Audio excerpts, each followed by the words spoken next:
The Adventures of Sherlock Holmes by Sir Arthur Conan Doyle. 9. The Adventure of the Engineer's Thumb. Of all the problems which have been submitted to my friend Mr. Sherlock Holmes for solution during the years of our intimacy, there were only two which I was the means of introducing to his notice, that of Mr. Hatherley's thumb and that of Colonel Warburton's madness.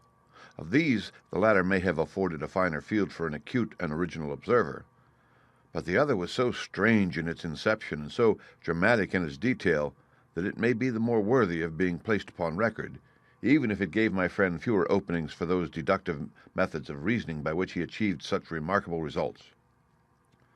The story has, I believe, been told more than once in the newspapers, but like all such narratives, its effect is much less striking when set forth en bloc in a single half-column of print than when the facts slowly evolve before your own eyes, and the mystery clears gradually away as each new discovery furnishes a step which leads on to the complete truth.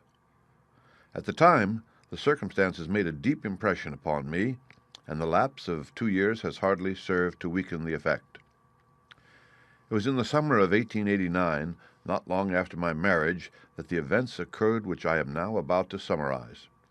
I had returned to civil practice, and had finally abandoned Holmes in his Baker Street rooms, although I continually visited him, and occasionally even persuaded him to forego his bohemian habits so far as to come and visit us. My practice had steadily increased, and as I happened to live at no very great distance from Paddington Station, I got a few patients from among the officials. One of these, whom I had cured of a painful and lingering disease, was never weary of advertising my virtues, and of endeavoring to send me on every sufferer over whom he might have any influence. One morning, at a little before 7 o'clock, I was awakened by the maid tapping at the door to announce that 2 men had come from Paddington and were waiting in the consulting room. I dressed hurriedly, for I knew by experience that railway cases were seldom trivial, and hastened downstairs. As I descended, my old ally, the guard, came out of the room and closed the door tightly behind him. "I've got him here," he whispered, jerking his thumb over his shoulder. "He's all right." "What is it, then?" I asked, for his manner suggested that it was some strange creature which he had caged up in my room. "It's a new patient," he whispered. "I thought I'd bring him round myself, then he couldn't slip away. There he is, all safe and sound. I must go now, doctor. I have my duties, just the same as you." And off he went, this trusty tout, without even giving me time to thank him. I entered my consulting room and found a gentleman seated by the table. He was quietly dressed in a suit of heather tweed with a soft cloth cap which he had laid down upon my books. Round one of his hands he had a handkerchief wrapped, which was mottled all over with blood-stains. He was young, not more than 25, I should say, with a strong, masculine face, but he was exceedingly pale and gave me the impression of a man who was suffering from some strong agitation which it took all his strength of mind to control. "I am sorry to knock you up so early, doctor," said he, "but I have had a very serious accident during the night. I came in by train this morning, and on inquiring at Paddington as to where I might find a doctor, a worthy fellow very kindly escorted me here. I gave the maid a card, but I see that she has left it upon the side table." I took it up and glanced at it. "Mr. Victor Hatherley, hydraulic engineer, 16A Victoria Street, 3rd floor." That was the name, style, and abode of my morning visitor. "I regret that I have kept you waiting," said I, sitting down in my library chair. "You are fresh from a night journey, I understand, which is in itself a monotonous occupation." "Oh, my night could not be called monotonous," said he, and laughed. He laughed very heartily, with a high, ringing note, leaning back in his chair and shaking his sides. All my medical instincts rose up against that laugh. "Stop it," I cried. "Pull yourself together," and I poured out some water from a carafe. It was useless, however. He was off in one of those hysterical outbursts which come upon a strong nature when some great crisis is over and gone. Presently he came to himself once more, very weary and pale-looking. "I have been making a fool of myself," he gasped. "Not at all.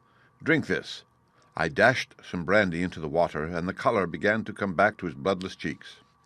"That's better," said he. "And now, doctor, perhaps you would kindly attend to my thumb, or rather to the place where my thumb used to be." He unwound the handkerchief and held out his hand. It gave even my hardened nerves a shudder to look at it. There were 4 protruding fingers and a horrid, red, spongy surface where the thumb should have been. It had been hacked or torn right out from the roots. "Good heavens!" I cried. "This is a terrible injury. It must have bled considerably." "Yes, it did. I fainted when it was done, and I think that I must have been senseless for a long time. When I came to, I found that it was still bleeding, so I tied one end of my handkerchief very tightly around the wrist and braced it up with a twig." "Excellent. You should have been a surgeon." "It is a question of hydraulics, you see, and came within my own province." "This has been done," said I, examining the wound, "by a very heavy and sharp instrument." "A thing like a cleaver," said he. "An accident, I presume?" "By no means." "What? A murderous attack?" "Very murderous indeed. You horrify me." I sponged the wound, cleaned it, dressed it, and finally covered it over with cotton wadding and carbolized bandages. He lay back without wincing, though he bit his lip from time to time. "How is that?" I asked when I had finished. "Capital. Between your brandy and your bandage I feel a new man. I was very weak, but I have had a good deal to go through." "Perhaps you had better not speak of the matter. It is evidently trying to your nerves." "Oh, no, not now. I shall have to tell my tale to the police, but between ourselves, if it were not for the convincing evidence of this wound of mine, I should be surprised if they believed my statement, for it is a very extraordinary one, and I have not much in the way of proof with which to back it up. And even if they believe me, the clues which I can give them are so vague that it is a question whether justice will be done." "Ah!" cried I. "If it is anything in the nature of a problem which you desire to see solved, I should strongly recommend you to come to my friend Mr. Sherlock Holmes before you go to the official police." "Oh, I have heard of that fellow," answered my visitor, "and I should be very glad if he would take the matter up, though of course I must use the official police as well. Would you give me an introduction to him?" "I'll do better. I'll take you round to him myself." "I should be immensely obliged to you." "We'll call a cab and go together. We shall just be in time to have a little breakfast with him. Do you feel equal to it?" "Yes, I shall not feel easy until I have told my story." "Then my servant will call a cab, and I shall be with you in an instant." I rushed upstairs, explained the matter shortly to my wife, and in 5 minutes was inside a hansom driving with my new acquaintance to Baker Street. Sherlock Holmes was, as I expected, lounging about his sitting-room in his dressing-gown, reading the agony column of the Times, and smoking his before-breakfast pipe, which was composed of all the plugs and dawdles left from his smokes of the day before, all carefully dried and collected on the corner of the mantelpiece. He received us in his quietly genial fashion, ordered fresh rashers and eggs, and joined us in a hearty meal. When it was concluded, he settled our new acquaintance upon the sofa, placed a pillow beneath his head, and laid a glass of brandy and water within his reach. "It is easy to see that your experience has been no common one, Mr. Hatherley," said he. "Pray lie down there and make yourself absolutely at home. Tell us what you can, but stop when you are tired, and keep up your strength with a little stimulant." "Thank you," said my patient, "but I have felt another man since the doctor bandaged me, and I think that your breakfast has completed the cure. I shall take up as little of your valuable time as possible, so I shall start at once upon my peculiar experiences." Holmes sat in his big armchair with the weary, heavy-lidded expression which veiled his keen and eager nature, while I sat opposite to him, and we listened in silence to the strange story which our visitor detailed to us. "You must know," said he, "that I am an orphan and a bachelor, residing alone in lodgings in London. By profession I am a hydraulic engineer, and I have had considerable experience of my work during the 7 years that I was apprenticed to Venner and Matheson, the well-known firm of Greenwich. 2 years ago, having served my time, and having also come into a fair sum of money through my poor father's death, I determined to start in business for myself and took professional chambers in Victoria Street. I suppose that everyone finds his first independent start in business a dreary experience. To me it has been exceptionally so. During 2 years I have had my 3 consultations and 1 small job, and that is absolutely all that my profession has brought me.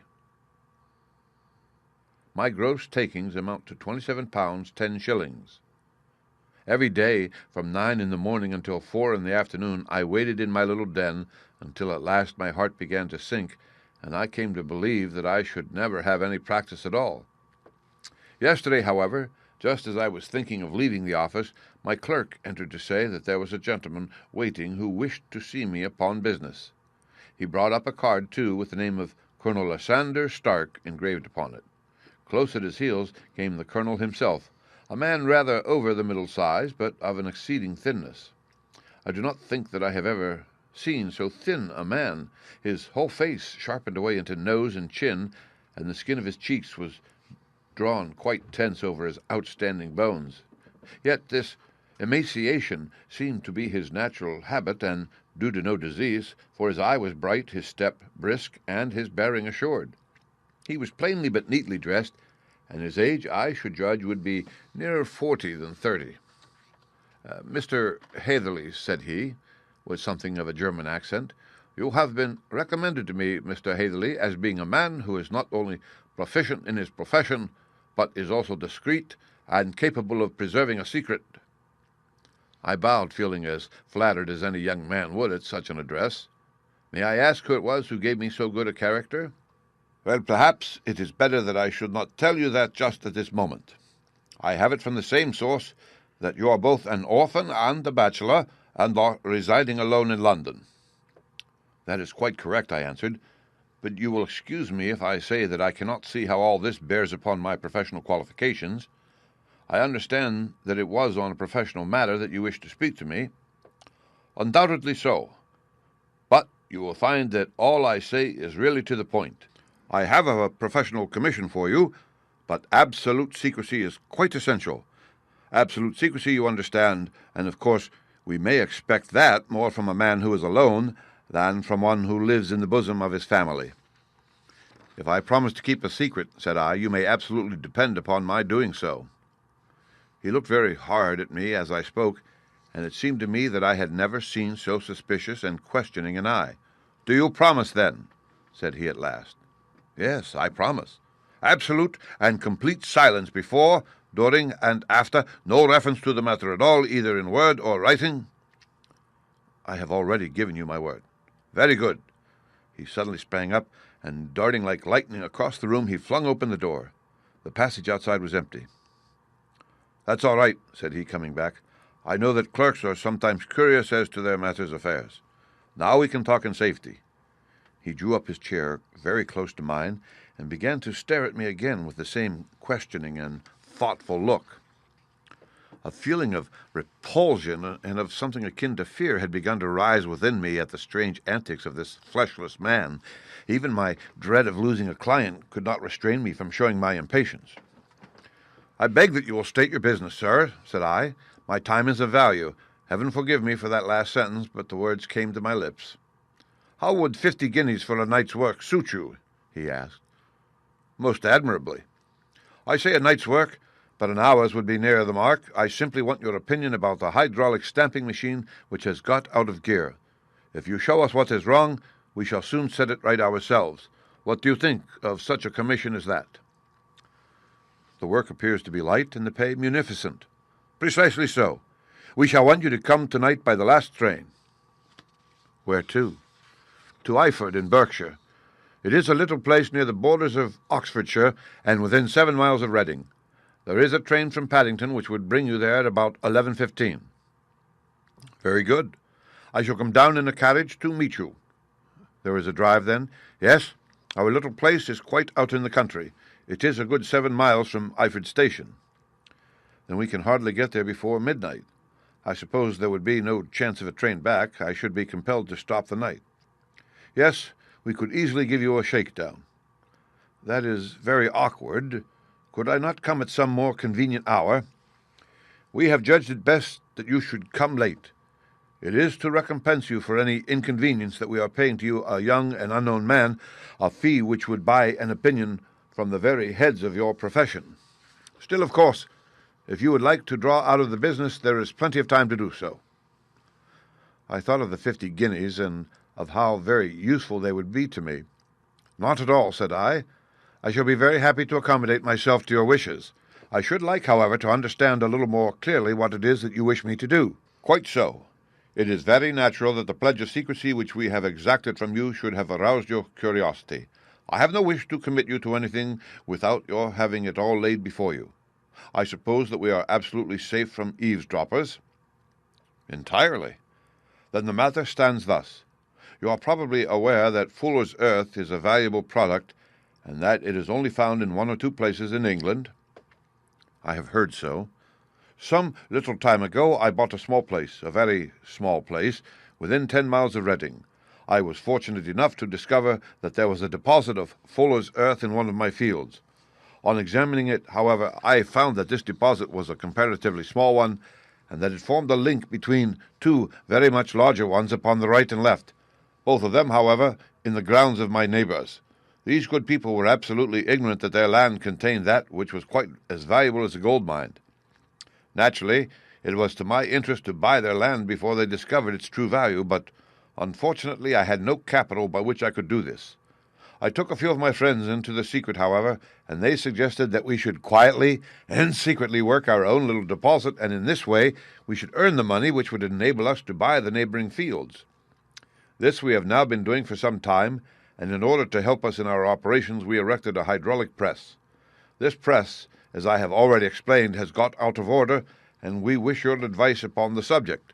We guard our secret very jealously, however, and if it once became known that we had hydraulic engineers coming to our little house, it would soon rouse inquiry, and then, if the facts came out, it would be goodbye to any chance of getting these fields and carrying out our plans. That is why I have made you promise me that you will not tell a human being that you are going to Iford tonight. I hope that I make it all plain." "I quite follow you," said I. "The only point which I could not quite understand was what use you could make of a hydraulic press in excavating fuller's earth, which, as I understand, is dug out like gravel from a pit." "Aha!" said he carelessly. "We have our own process. We compress the earth into bricks so as to remove them without revealing what they are. But that is a mere detail. I have taken you fully into my confidence now, Mr. Hatherley, and I have shown you how I trust you." He rose as he spoke. "I shall expect you then at Iford at 11:15. "I shall certainly be there." "And not a word to a soul." He looked at me with a long, last, questioning gaze, and then, pressing my hand in a cold, dank grasp, he hurried from the room. Well, when I came to think it all over in cool blood, I was very much astonished, as you may both think, at this sudden commission which had been entrusted to me. On the one hand, of course, I was glad, for the fee was at least tenfold what I should have asked had I set a price upon my own services, and it was possible that this order might lead to other ones. On the other hand, the face and manner of my patron had made me an unpleasant impression, and I could not think that his explanation of the fuller's earth was sufficient to explain the necessity for my coming at midnight, and his extreme anxiety lest I should tell anyone of my errand. However, I threw all fear to the winds, ate a hearty supper, drove to Paddington, and started off, having obeyed to the letter the injunction as to holding my tongue. At Reading I had to change not only my carriage but my station. However, I was in time for the last train to Iford, and I reached the little dim-lit station after 11 o'clock. I was the only passenger who got out there, and there was no one upon the platform save a single sleepy porter with a lantern.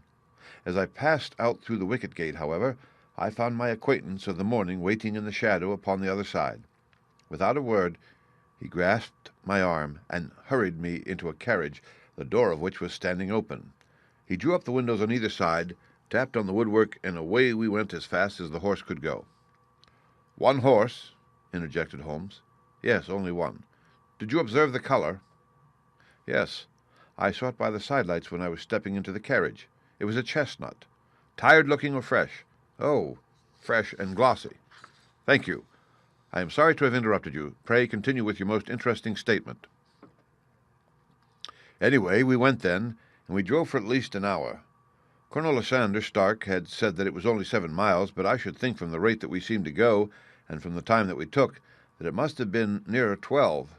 He sat at my side in silence all the time, and I was aware more than once, when I glanced in his direction, that he was looking at me with great intensity. The country roads seemed to be not very good in that part of the world, for we lurched and jolted terribly. I tried to look out of the windows to see something of where we were, but they were made of frosted glass, and I could make out nothing save the occasional bright blur of a passing light. Now and then I hazarded some remark to break the monotony of the journey, but the colonel answered only in monosyllables, and the conversation soon flagged. At last, however, the bumping of the road was exchanged for the crisp smoothness of a gravel drive, and the carriage came to a stand. Colonel Lysander Stark sprang out, and, as I followed after him, pulled me swiftly into a porch which gaped in front of us. We stepped, as it were, right out of the carriage and into the hall, so that I failed to catch the most fleeting glance of the front of the house. The instant that I had crossed the threshold, the door slammed heavily behind us, and I heard faintly the rattle of the wheels as the carriage drove away. It was pitch dark inside the house, and the colonel fumbled about looking for matches and muttering under his breath. Suddenly a door opened at the other end of the passage, and a long golden bar of light shot out in our direction. It grew broader, and a woman appeared with a lamp in her hand, which she held above her head, pushing her face forward and peering at us. I could see that she was pretty, and from the gloss with which the light shone upon her dark dress, I knew that it was a rich material. She spoke a few words in a foreign tongue, in a tone as though asking a question, and when my companion answered in a gruff monosyllable, she gave such a start that the lamp nearly fell from her hand. Colonel Stark went up to her, whispered something in her ear, and then, pushing her back into the room from whence she had come, he walked towards me again with the lamp in his hand. "Perhaps you will have the kindness to wait in this room for a few minutes," said he, throwing open another door. It was a quiet little, plainly furnished room with a round table in the center, on which several German books were scattered. Colonel Stark laid down the lamp on the top of a harmonium beside the door. "I shall not keep you waiting an instant," said he, and vanished into the darkness. I glanced at the books upon the table, and in spite of my ignorance of German, I could see that two of them were treatises on science, the others being volumes of poetry. Then I walked across to the window, hoping that I might catch some glimpse of the countryside, but an oak shutter heavily barred was folded across it. It was a wonderfully silent house. There was an old clock ticking loudly somewhere in the passage, but otherwise everything was deadly still. A vague feeling of uneasiness began to steal over me. Who were these German people, and what were they doing living in this strange, out-of-the-way place? And where was the place? I was 10 miles or so from Eiford, that was all I knew, but whether north, south, east, or west, I had no idea. For that matter, Reading and possibly other large towns were within the radius, so the place might not be so secluded after all. Yet it was quite certain from the absolute stillness that we were in the country. I paced up and down the room, humming a tune under my breath to keep up my spirits and feeling that I was thoroughly earning my 50-guinea fee. Suddenly, without any preliminary sound in the midst of the utter stillness, the door of my room swung slowly open. The woman was standing in the aperture, the darkness of the hall behind her, the yellow light from my lamp beating upon her eager and beautiful face. I could see at a glance that she was sick with fear, and the sight sent a chill to my own heart. She held up one shaking finger to warn me to be silent, and she shot a few whispered words of broken English at me, her eyes glancing back like those of a frightened horse into the gloom behind her. "I would go," said she, trying hard, as it seemed to me, to speak calmly. "I would go. I should not stay here. There is no good for you to do." "But, madam," said I have not yet done what I came for. I cannot possibly leave until I have seen the machine." "It is not worth your while to wait," she went on. "You can pass through the door. No one hinders." And then, seeing that I smiled and shook my head, she suddenly threw aside her constraint and made a step forward with her hands wrung together. "For the love of heaven," she whispered, "get away from here before it is too late." But I am somewhat headstrong by nature, and the more ready to engage in an affair when there is some obstacle in the way. I thought of my 50-guinea fee, of my wearisome journey, and of the unpleasant night which seemed to be before me. Was it all to go for nothing? Why should I slink away without having carried out my commission, and without the payment which was my due? This woman might, for all I knew, be a monomaniac. With a stout bearing, therefore, though her manner had shaken me more than I cared to confess, I still shook my head and declared my intention of remaining where I was. She was about to renew her entreaties when a door slammed overhead, and the sound of several footsteps was heard upon the stairs. She listened for an instant, threw up her hands with a despairing gesture, and vanished as suddenly and as noiselessly as she had come. The newcomers were Colonel Lysander Stark and a short, thick man with a chinchilla beard growing out of the creases of his double chin, who was introduced to me as Mr. Ferguson. This is my secretary and manager," said the colonel. "By the way, I was under the impression that I left this door shut just now. I fear that you have felt the draught." "On the contrary," said I. "I opened the door myself because I felt the room to be a little close."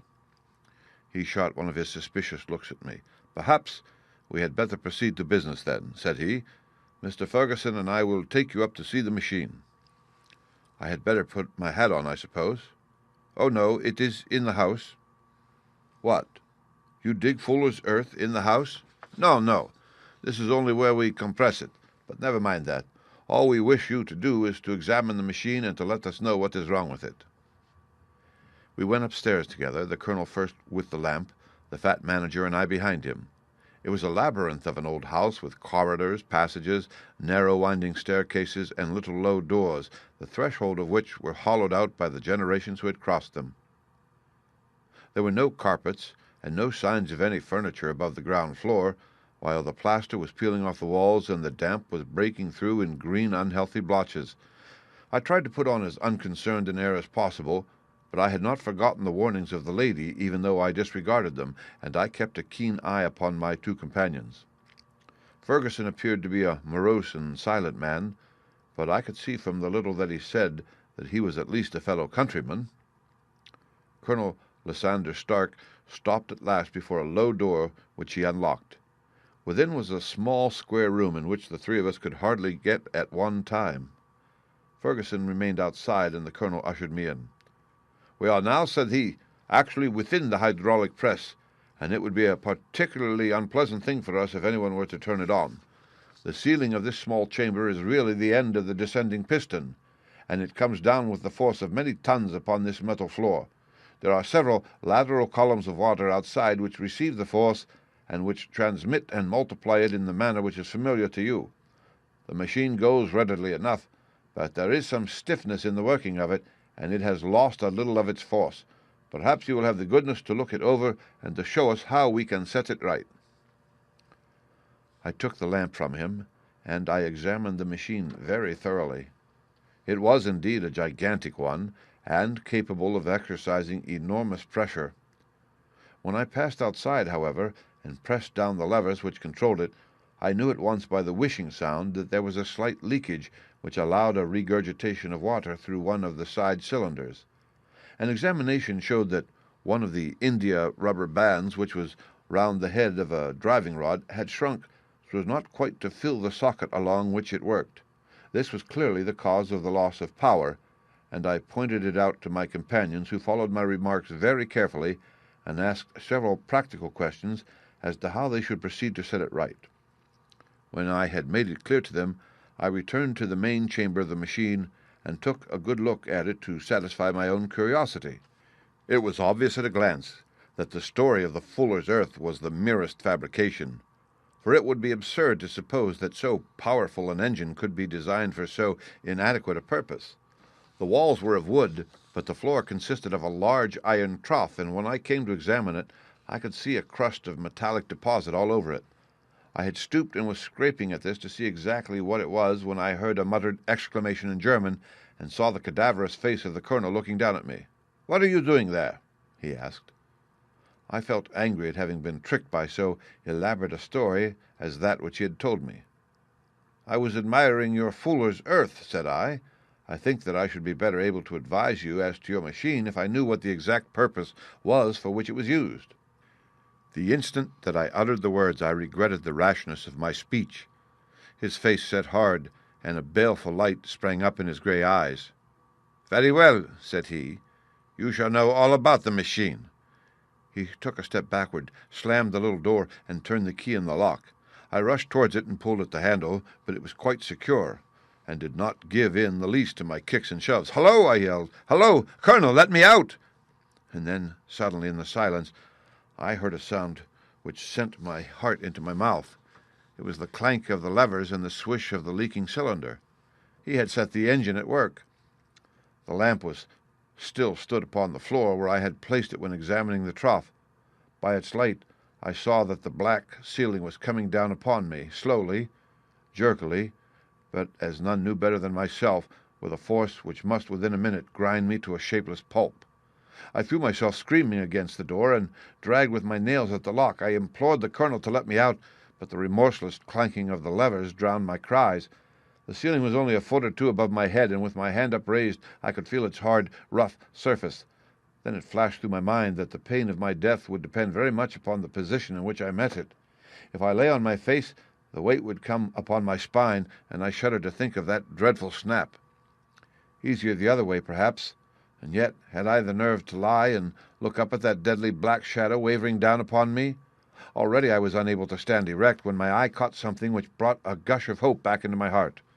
I have said that though the floor and ceiling were of iron, the walls were of wood. As I gave a last hurried glance around, I saw a thin line of yellow light between two of the boards, which broadened and broadened as a small panel was pushed backwards. For an instant I could hardly believe that here was indeed a door which led away from death. The next instant I threw myself through and lay half fainting upon the other side. The panel had closed again behind me, but the crash of the lamp and a few moments afterwards the clang of the two slabs of metal told me how narrow had been my escape. I was recalled to myself by a frantic plucking at my wrist, and I found myself lying upon the stone floor of a narrow chamber while a woman bent over me and tugged at me with her left hand while she held a candle in her right. It was the same good friend whose warning I had so foolishly rejected. "Come, come," she cried breathlessly. "They will be here in a moment. They will see that you are not there. Oh, do not waste this so precious time, but come." This time, at least, I did not scorn her advice. I staggered to my feet and ran with her along the corridor and down a winding stair. The ladder led to another broad passage, and just as we reached it, we heard the sound of running feet and the shouting of two voices, one answering the other from the floor on which we were and from the one beneath. My guide stopped and looked about her like one who is at her wit's end. Then she threw open a door which led into a bedroom, through the window of which the moon was shining brightly. "It is your only chance," said she. "It is high, but it may be that you can jump it." As she spoke, a light sprang into view at the further end of the passage, and I saw the lean figure of Colonel Lysander Stark rushing forward with a lantern in one hand and a weapon like a butcher's cleaver in the other. I rushed across the bedroom, flung open the window, and looked out. How quiet and sweet and wholesome the garden looked in the moonlight, and it could not be more than 30 feet down. I clambered out upon the sill, but I hesitated to jump until I should have heard what passed between my saviour and the ruffian who pursued me. If she were ill-used, then at any risks I was determined to go back to her assistance. The thought had hardly flashed through my mind before he was at the door, pushing his way past her, but she threw her arms around him and tried to hold him back. "Fritz, Fritz," she cried in English, "remember your promise after the last time. You said it should not be again. He will be silent. Oh, he will be silent." "You are mad, Elise," he shouted, struggling to break away from her. "You will be the ruin of us. He has seen too much. Let me pass, I say." He dashed her to one side, and rushing to the window, cut at me with his heavy weapon. I had let myself go, and was hanging by the hands to the sill when his blow fell. I was conscious of a dull pain. My grip loosened, and I fell into the garden below. I was shaken, but not hurt by the fall, so I picked myself up and rushed off among the bushes as hard as I could run, for I understood that I was far from being out of danger yet. Suddenly, however, as I ran, a deadly dizziness and sickness came over me. I glanced down at my hand, which was throbbing painfully, and then for the first time saw that my thumb had been cut off and that the blood was pouring from my wound. I endeavored to tie my handkerchief around it, but there came a sudden buzzing in my ears, and next moment I fell in a dead faint among the rose bushes. How long I remained unconscious, I cannot tell. It must have been a very long time, for the moon had sunk, and a bright morning was breaking when I came to myself. My clothes were all sodden with dew, and my coat sleeve was drenched with blood from my wounded thumb. The smarting of it recalled in an instant all the particulars of my night's adventure, and I sprang to my feet with the feeling that I might hardly yet be safe from my pursuers. But to my astonishment, when I came to look round me, neither house nor garden were to be seen. I had been lying in an angle of the hedge close by the high road, and just a little lower down was a long building which proved upon my approaching it to be the very station at which I had arrived upon the previous night. Were it not for the ugly wound upon my hand, all that had passed during those dreadful hours might have been an evil dream. Half dazed, I went into the station and asked about the morning train. There would be one to Reading in less than an hour. The same porter was on duty, I found, as had been there when I arrived. I inquired of him whether he had ever heard of Colonel Lysander Stark. The name was strange to him. Had he observed a carriage the night before waiting for me? No, he had not. Was there a police station anywhere near? There was one about 3 miles off. It was too far for me to go, weak and ill as I was. I determined to wait until I got back to town before telling my story to the police. It was a little past 6 when I arrived, so I went first to have my wound dressed, and then the doctor was kind enough to bring me along here. I put the case into your hands and shall do exactly what you advise." We both sat in silence for some little time after listening to this extraordinary narrative. Then Sherlock Holmes pulled down from the shelf one of the ponderous commonplace books in which he placed his cuttings. "Here is an advertisement which will interest you," said he. "It appeared in all the papers about a year ago. Listen to this. Lost on the 9th. Mr. Jeremiah Hayling, aged 26, a hydraulic engineer. Left his lodgings at 10 o'clock at night and has not been heard of since. Was dressed in, etc., etc., etc. Ha ha! That represents the last time that the colonel needed to have his machine overhauled, I fancy." "Good heavens!" cried my patient. "And that explains what the girl said." "Undoubtedly. It is quite clear that the colonel was a cool and desperate man who was absolutely determined that nothing should stand in the way of his little game, like those out-and-out pirates who will leave no survivor from a captured ship. Well, every moment now is precious, so if you feel equal to it, we shall go down to Scotland Yard at once as a preliminary to starting for Eyford." Some 3 hours or so afterwards, we were all in the train together, bound from Reading to the little Berkshire village.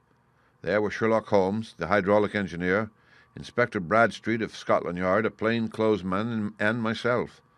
Bradstreet had spread an ordnance map of the county out upon the seat, and was busy with his compasses, drawing a circle with Eyford for its centre. "There you are," said he. "That circle is drawn at a radius of 10 miles from the village. The place we want must be somewhere near the line. You said 10 miles, I think, sir?" "It was an hour's good drive." "And you think that they brought you back all the way when you were unconscious?" "They must have done so. I have a confused memory, too, of having been lifted and conveyed somewhere."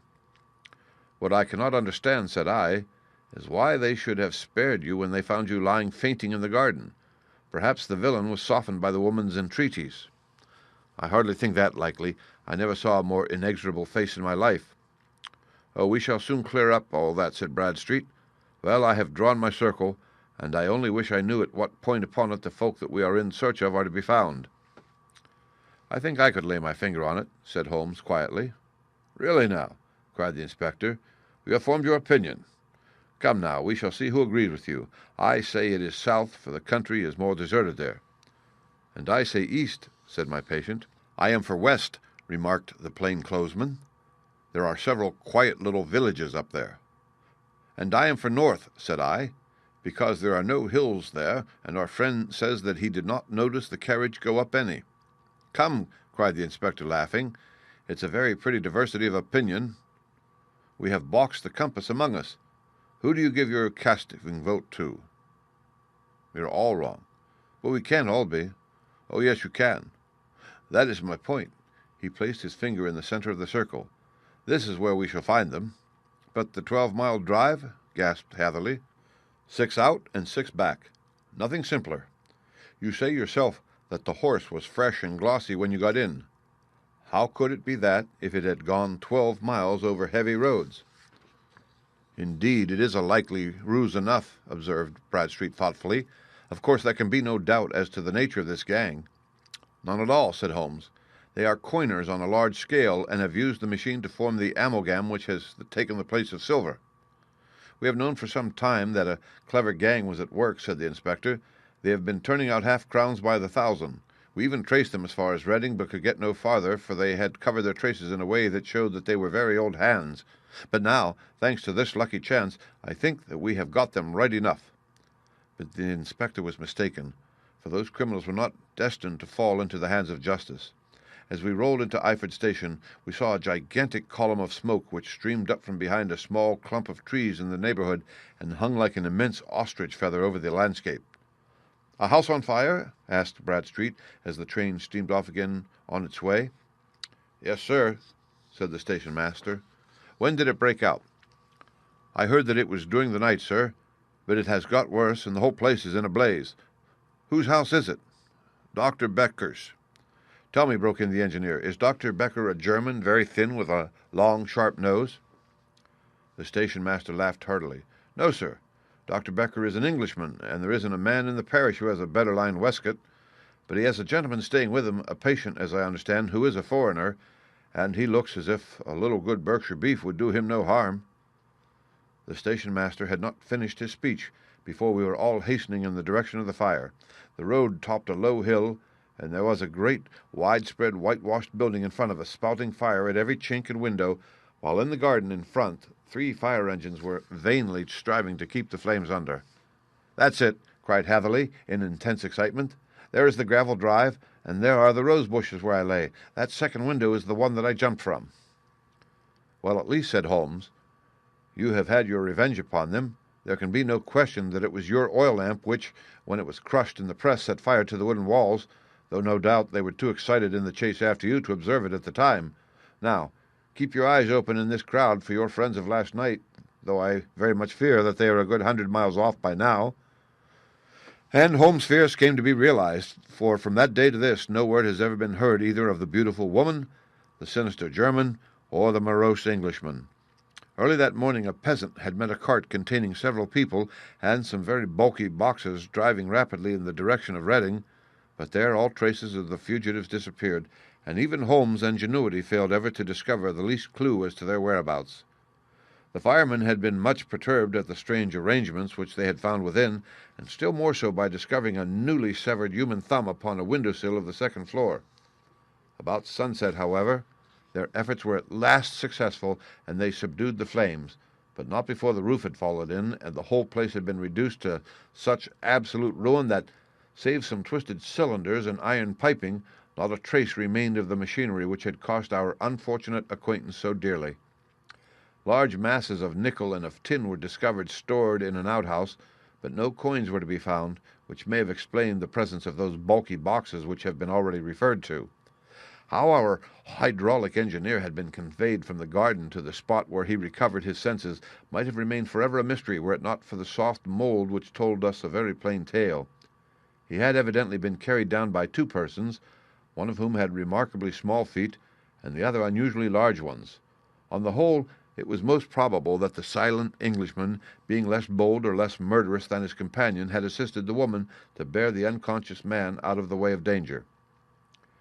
"Well," said our engineer ruefully as we took our seats to return once more to London, "it has been a pretty business for me. I have lost my thumb, and I have lost a 50-guinea fee, and what have I gained?" "Experience," said Holmes, laughing. "Indirectly it may be of value, you know. You have only to put it into words to gain the reputation of being excellent company for the remainder of your existence."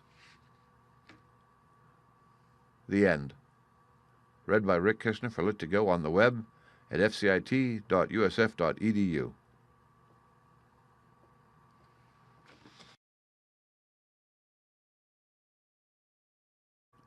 Round one of his hands he had a handkerchief wrapped, which was mottled all over with blood-stains. He was young, not more than 25, I should say, with a strong, masculine face, but he was exceedingly pale and gave me the impression of a man who was suffering from some strong agitation which it took all his strength of mind to control. "I am sorry to knock you up so early, Doctor," said he, "but I have had a very serious accident during the night. I came in by train this morning, and on inquiring at Paddington as to where I might find a doctor, a worthy fellow very kindly escorted me here. I gave the maid a card, but I see that she has left it upon the side table." I took it up and glanced at it. "Mr. Victor Hatherley, hydraulic engineer, 16A Victoria Street, 3rd floor." That was the name, style, and abode of my morning visitor. "I regret that I have kept you waiting," said I, sitting down in my library chair. "You are fresh from a night journey, I understand, which is in itself a monotonous occupation." "Oh, my night could not be called monotonous," said he, and laughed. He laughed very heartily, with a high, ringing note, leaning back in his chair and shaking his sides. All my medical instincts rose up against that laugh. "Stop it," I cried. "Pull yourself together," and I poured out some water from a carafe. It was useless, however. He was off in one of those hysterical outbursts which come upon a strong nature when some great crisis is over and gone. Presently he came to himself once more, very weary and pale-looking. "I have been making a fool of myself," he gasped. "Not at all. Drink this." I dashed some brandy into the water, and the color began to come back to his bloodless cheeks. "That's better," said he. "And now, doctor, perhaps you would kindly attend to my thumb, or rather to the place where my thumb used to be." He unwound the handkerchief and held out his hand. It gave even my hardened nerves a shudder to look at it. There were 4 protruding fingers and a horrid, red, spongy surface where the thumb should have been. It had been hacked or torn right out from the root, and when the facts slowly evolve before your own eyes, and the mystery clears gradually away as each new discovery furnishes a step which leads on to the complete truth. At the time, the circumstances made a deep impression upon me, and the lapse of 2 years has hardly served to weaken the effect. It was in the summer of 1889, not long after my marriage, that the events occurred which I am now about to summarize. I had returned to civil practice, and had finally abandoned Holmes in his Baker Street rooms, although I continually visited him, and occasionally even persuaded him to forego his bohemian habits so far as to come and visit us. My practice had steadily increased, and as I happened to live at no very great distance from Paddington Station, I got a few patients from among the officials. One of these, whom I had cured of a painful and lingering disease, was never weary of advertising my virtues, and of endeavoring to send me on every sufferer over whom he might have any influence. One morning,